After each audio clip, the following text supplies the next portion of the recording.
Hi, so I'm going to talk about the assessment of conglomerate mergers and the evolution of that. I'm basically going to conclude with a big call of caution. But first of all, why the interest now in conglomerate mergers?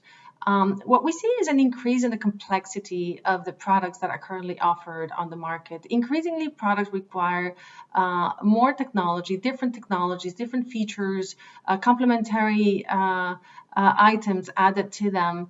And that is motivating many firms to having to acquire those capabilities that they don't have so that they can provide the bundle that people seem to request.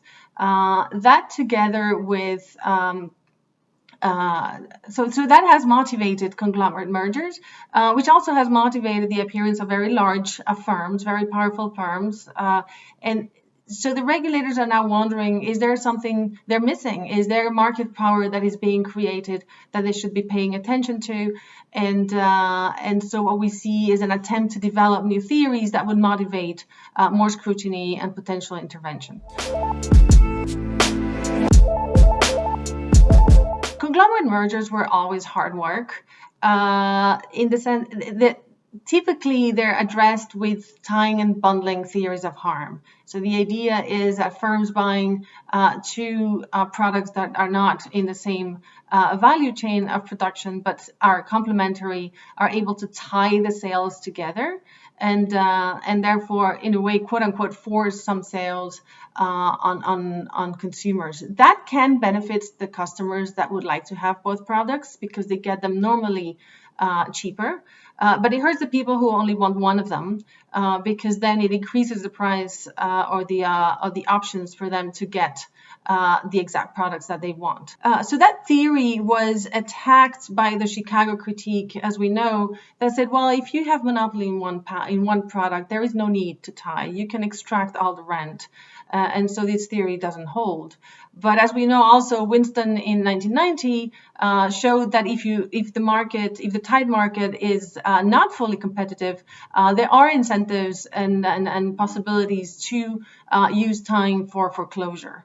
But this analysis is not straightforward, and in fact, you have to look at the degree of market power in the tying market, the barriers to entry, and the degree of market power in the tied market, the demand complementarities, customer heterogeneity. So it is an analysis that requires careful assessment of empirical facts, and then you have to also assess efficiencies that may arise from tying.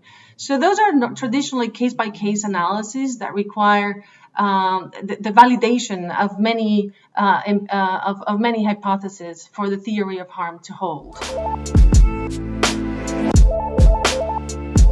So new theories have appeared lately that attempt to explain what other harms could appear in conglomerate situations.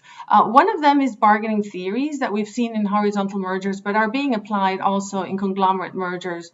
So bargaining theories focus on effects on price. So those are applied when we have a buyer and a supplier that are big enough so that they're not price takers on the market. They negotiate a price.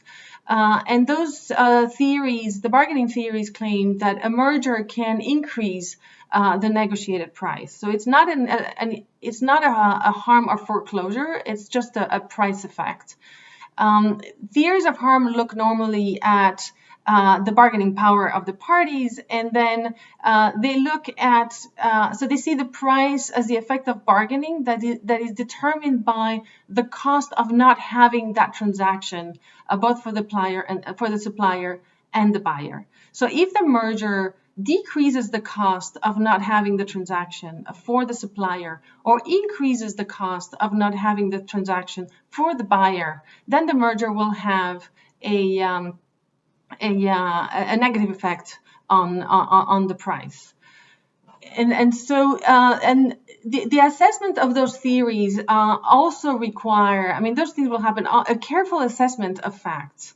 So you have to look at the market power of the conglomerate merger, of the merged entity on the different products. You have to look at the demand complementarities across those products. You have to look at the buyer's market power, how essential is the buyer to the supplier.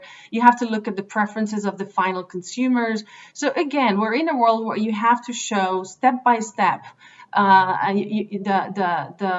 existence of some empirical facts, and you have to validate some hypotheses. So again, we are again in a world of case-by-case analysis. You also have to balance efficiencies, and so you don't have from those theories any more general results that you had before.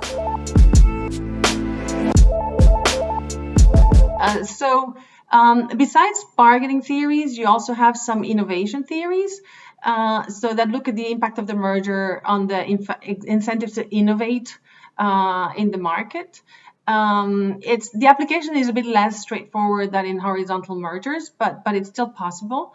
So and what those theories say is that the merger may increase the incentive of the merged entity to innovate because they're absorbing the internalizing the positive effects of the innovation on all the products.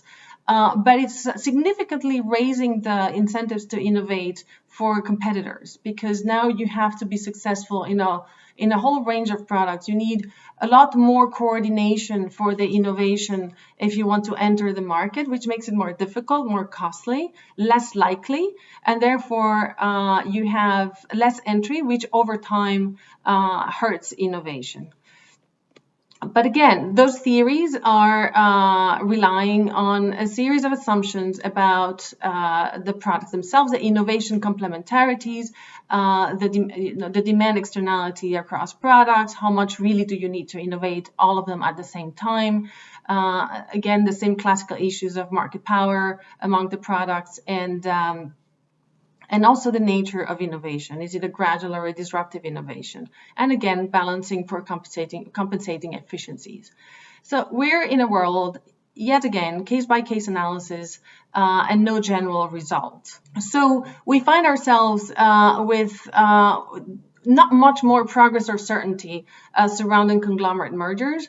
For any theory of harm to hold, you need to validate a whole series of empirical facts that are not straightforward.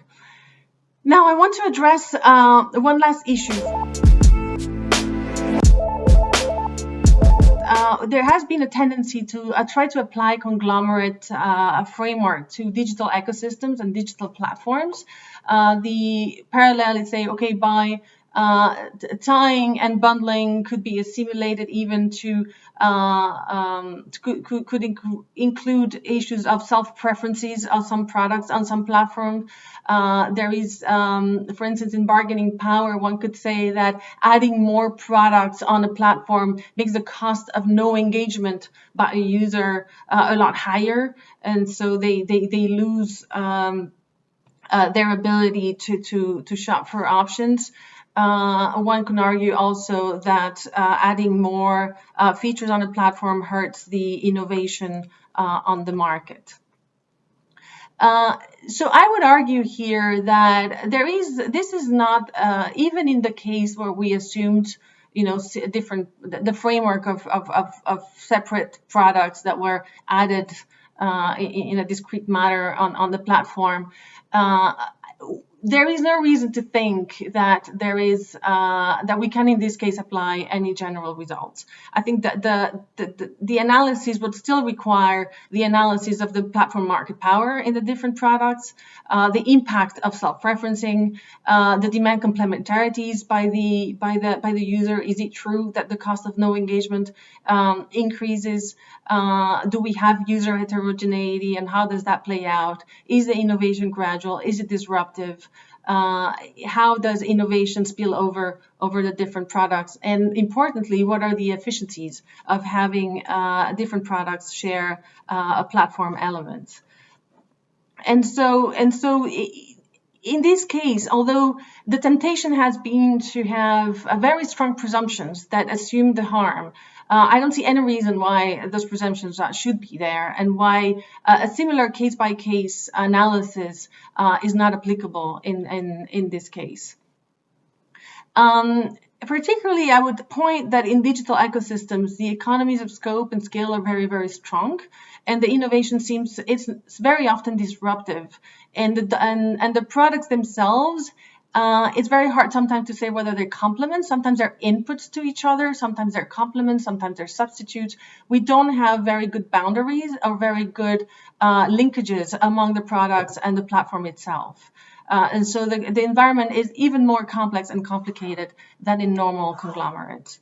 And I would leave, I would like to close because now I have assumed that the conglomerate idea is even applicable to ecosystems and digital platforms.